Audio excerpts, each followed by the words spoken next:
ndabashuhuje abo turi kumwe abazumva mwese. Imana iduhana umugisha hamwe kuko iduhaye umwanya wo kugira ngo twumve imiburo, iduhaye uyu mwanya kugira ngo tuganire ku ijambo ryayo. Ijambo ry'Imana ritubwira ngo duhunge. Imana iri kutubwira ngo duhunge, iratubwira turahunga iki, iratubwira turahungira hehe. Amena. Dusenge. Mana yacu, Mana igira neza, ndagushimye ko ngiye kuduha uyu mwanya kugira ngo twumve icyo tubwira Mana. Ijambo ryawe riratubwira ngo tube maso kugira ngo tutabe mu moshya. Urakoze Mwuka Wera kuri umwigisha wacu mukuru, utwigishe, udusobanurire, utugire inama. Byose mbisenze nizeye mu izina rya Yesu Kristo umwami wacu. Amen. Imana ishimwe. Imana yaranganirije mu nzozi. Ubu butumwa ngiye kuvuga nigeze kubuvuga, hari abantu bumva hari igihe baba barabyumvise, ariko bibaye ngombwa ko mbivuga kuko birimo kudusohoreraho. Byagenze biti: nararose ndota mbona ndimo nsoma ijambo ry'Imana, ndimo nsoma Bibiliya. Urabona ko urambuye Bibiliya ifite ibipande bibiri, ni ukuvuga hari iburyo na hano ibumoso. Nari ndimo nsoma Bibiliya nkuko n'ubundi sanzwe mbikora, nkagenda ncudusitari ahantu hafashije, nkahasurinya.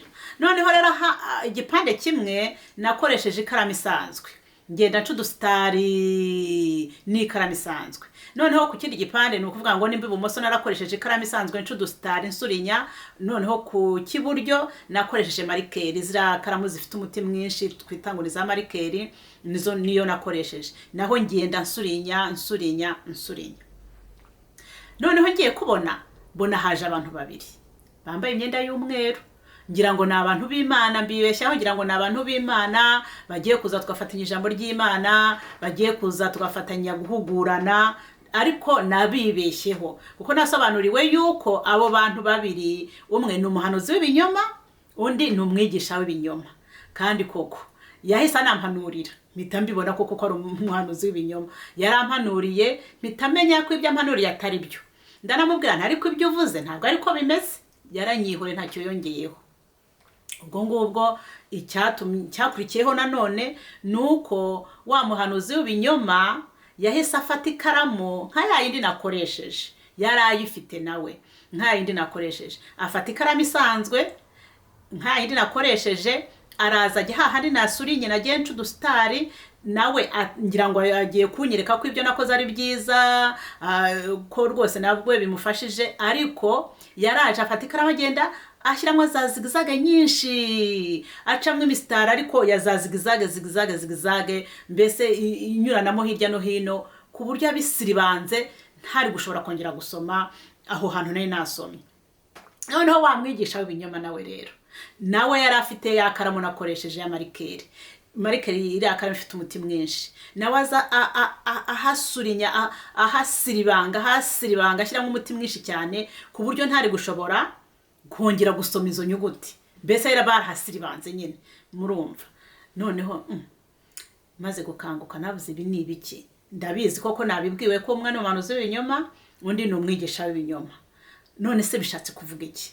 Icyo bishatse kutubwira bene data, reka tusome rino jambo tusanga mu itangiriro, kugira ngo basobanurire iby'izo nzozi, ariko tunajyane n'iri jambo ry'Imana.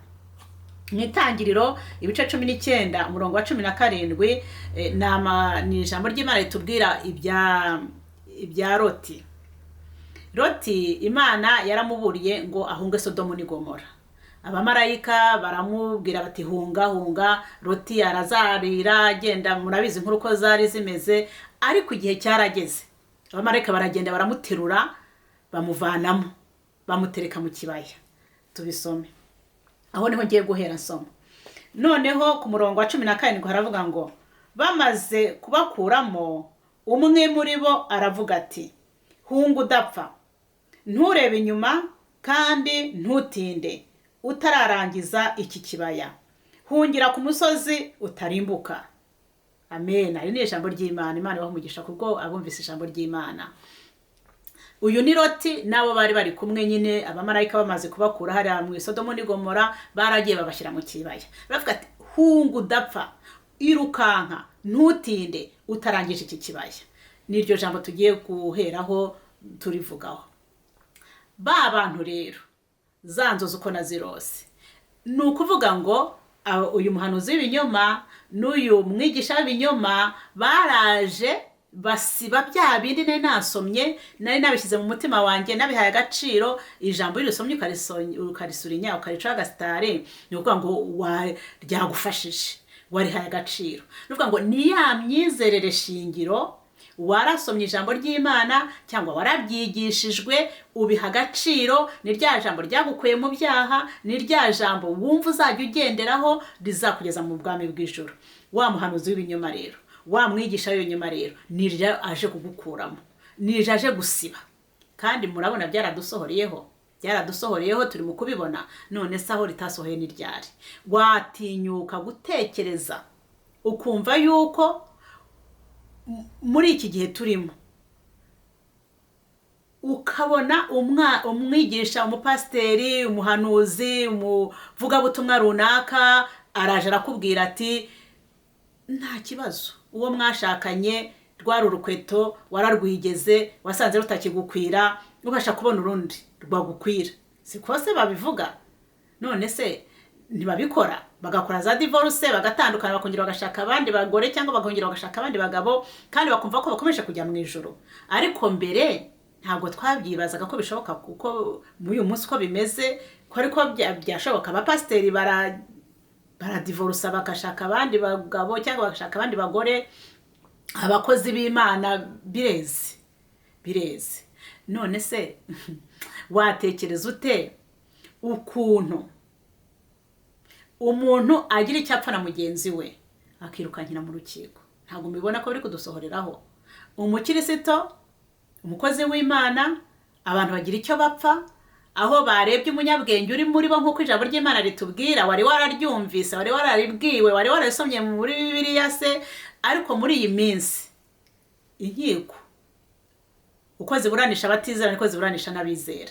Nta munyabwenge se uba mu rusengero, nta munyabwenge se uba muri mwebwe, nta munyabwenge uba muri twebwe, ariko abantu barirukankira mu nkiko. Murabona ko Satani umugambi we ni ukudushyira kure y'ijambo ry'Imana, ni ukugira ngo agukuremo ya myizerere shingiro wari waramenye, ni ukugira ngo agukuremo bya bindi wari warahaye agaciro abisimbuza ibindi.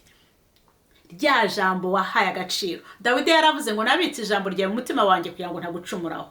Ijambo ry'Imana ryarinde wanditse mu mutima wawe niryo Satani ashaka gukuramo, niryo wa muhanuzi w'ibinyoma afatanije na wa mwigisha w'ibinyoma niryo bashaka kudukuramo, kugira ngo adukure mu myizero shingiro twari twaramenye, baze badushyiremo ibyabo. Kandi nabo bakoresha Bibiliya, nabo baza bitwaje Bibiliya.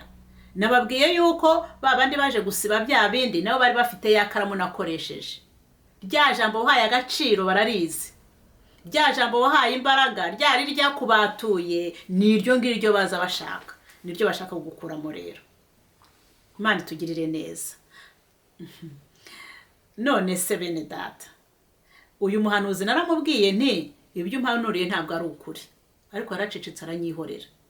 Ni ukuvuga ngo ntacyo bimubwiye. Niba wowe wumvise ibyo ari kukubwira ukabiha agaciro, bya bindi byo kumugisha impaka ntacyo bimutwaye. Kubera iki? Ntabwo uri mumugisha impaka ngo bigire icyo bifata niba utagiye mu ijambo ry'Imana. Ijambo ry'Imana niryo rizakurengera. Tukamera nk'abari abantu b'Ibereya Pawulo yamaraga kubigisha, bo bakongera bagasubira inyuma bakajya gusoma bakareba ko ibyo babwiye byanditse muri Bibiliya. Ariko Satani umuhanuzi w'ibinyoma nta kintu bimubwiye, kereka nubisoma ukanasenga. Ariko abantu benshi barasoma ariko ntibasenga. Nusoma Bibiliya ntusenge ntacyo bizakumarira, kuko abantu benshi barahari basomye za Bibiliya. Aba bahanuzi b'ibinyoma basoma Bibiliya, abigisha b'ibinyoma nabo basoma Bibiliya, bakabisoma mu bwenge bwabo, bakabisobanura mu bwenge bwabo, bakabisobanuza uburyarya Satani yabahaye. Ariko twebwe abizera Imana, inama ikomeye ni iyi ngiyi, soma Bibiliya ariko nurangiza usenge, kuko umwuka w'Imana niwe uzakubwira ukuri, umwuka w'Imana niwe uzagusobanurira iby'ukuri. Nubwo baza kubigukuramo ntabwo bizemera. Niba ijambo ry'Imana wasomye wasenze, umwuka wera azarigushyiramo, azariguteramo, azagushoboza, uzamenya ko ari umuhanuzi w'ibinyoma, uzamenya ko ari n'umwigisha w'ibinyoma. Imana itugirire neza, iduhe umugisha. Hanyuma tugarutse kuri rya jambo twasomye rero, dusubiye kuri rya jambo nasomye ryo kuri kwa Loti, twabonye yuko abamarayika barafashe Loti nabo bari kumwe nyine bo mu muryango we, bavanye Sodomu n'i Gomora babatereka mu kibaya. Ntabwo babajyanye ku musozi w'ubuhungiro, oya, babashyize mu kibaya, barabwira ati nimwirukanke, nimuhunge, mugende mushyireho n'akanyu nyine. Natwe rero bishatse kutubwira ngo iki? Ni uguhunga abahanuzi b'ibinyoma, ni uguhunga ababigisha b'ibinyoma. Urabahungira hehe? Nahavuze, ni mu ijambo ry'Imana, ni mu gusenga, ni kuri Kristo. Bishatse kutubwira iki rero? Noneho warakijijwe n'ibyo, wavuye i Sodomu n'i Gomora, yes, warihannye ibyaha, wavuye i Sodomu n'i Gomora, ariko uri mu kibaya. Ntabwo turajya mu ijuru, turacyari mu isi, turacyaturanye n'abahanuzi b'ibinyoma, turacyaturanye n'ababigisha b'ibinyoma, turacyari kumwe nabo mu nsengero turi kumwe, ni mu kibaya. Iki kibaya gishatse kuvuga izo nyigisho ziryoheye amatwi, iki kibaya gishatse kuvuga ubu buhanuzi buryoheye amatwi. Ababigisha b'ibinyoma bafite ururimi rusizu akunyu rwose, n'agasukari ahari niko navuga, niko karyohereye, bafite inyigisho ziryoheye amatwi. Rero iki kibaya ni uguhunga tukakivamo, tukurira umusozi, kuko abamarayika babwiye Loti ati mwirukanke, ntuhumeke, ntutuze utaragera ku musozi wo guhungiraho. Uwo musozi ni ukuzamuka, murumva ko umusozi nyine uri hejuru, azamuka. Ikibaya ni ikibaya, ni ibintu byoroshye, ni ibintu bitagoranye. Ni ukuvuga ngo ubonye utinze kubyara, irukanka ujye gukora iby'abanyabwenge bakora, nabivuzeho ntabwo mbigarukaho. Ubonye utinze kubona akazi, genda nawe wishakire. Ubonye umugore akugoye cyangwa umugabo arakugoye, muhunge. Kumuhunga ntabwo navuga ngo ntumuhunge, ariko divorce, kumuhunga ni nabyo nabivuzeho, ibya divorce nabivuzeho cyane. Nimujya kuri Maramaza muzabyumve, nabivuzeho birambuye. Imana idahana umugisha hamwe. Ariko icyo nshatse kuvuga ngo umusozi, kwihanganira ibikugora n'ibikugerageza, Satani ibyo ntabishaka. Satani ashaka kuzana ibintu byoroshye, Satani ashaka kukuzanira ubuzima bukoroheye, ariko ijambo ry'Imana ntabwo riko rivuga, kuko riratubwira ngo twikorere imitwaro yacu. Abamarayika babwiye Loti nabo bari kumwe ngo birukanke. Natwe tugomba kwirukanka, ntitugome muri iki kibaya, ntituguma ahangaha muri izi nyigisho ziryoheye amatwi, ahubwo tukagenda tugasenga, tukagenda tugasoma ijambo ry'Imana, kuko niryo rizatuyobora mu kuri kose. Uzamuhungira hehe se mu rusengero niba umwigisha wawe, niba umupasiteri wawe ari izi nyigisha kuzaniye? Uzabyirwa n'iki se ahubwo ko atari z'ukuri? Ntabwo mbabwiye ngo muve mu nsengero. Hari abantu benshi barimo bigisha babwira abantu ngo bave mu nsengero. Nge ntabwo nzanye ubutumwa bwo kubabwira ngo muve mu rusengero, oya, ntabwo ari bwo butumwa mbahaye. Ariko mbahaye ubutumwa bwo kubabwira ngo nimuve muri izo nyigisho. Wowe ubwawe wiyigire, wowe ubwawe wishakashakire mu ijambo ry'Imana, nk'uko bana ba Kristo b'imbere bababwiye babigenzaga. Ni Pawulo wabigishaga, Pawulo niwe wabigishaga, ariko baragendaga bagasoma ijambo ry'Imana bakareba ko ibyo Pawulo yababwiye nabyo ari by'ukuri. Ntabwo rero ngiye mbabwiye ngo muve mu nsengero, ahubwo ndababwiye ngo nimusome ijambo ry'Imana, murebe pasiteri wawe ibyo ari kukubwira niba ari iby'ukuri, niba byanditse muri Bibiliya. Ntabwo nkubwiye ngo niba pasiteri ibyo ari kuvuga niba bitari muri Bibiliya, nta bushobozi ufite bwo kumukuraho wowe, oya. Ntabwo rero wamushyizeho, ntabwo rero uzamukuraho. Wowe ntabwo ugiye guhangana na pasiteri, ahubwo buri wese azabazwa ibye, buri wese azabazwa ibye. Bamwe nibo bavuga ngo buri wese azikorera uwo mutwaro bamwe bene wacu niko bavuga abaturanye, ngo buri wese azikorera uwo mutwaro, kandi niko bimeze koko, na Bibiliya niko bivuga.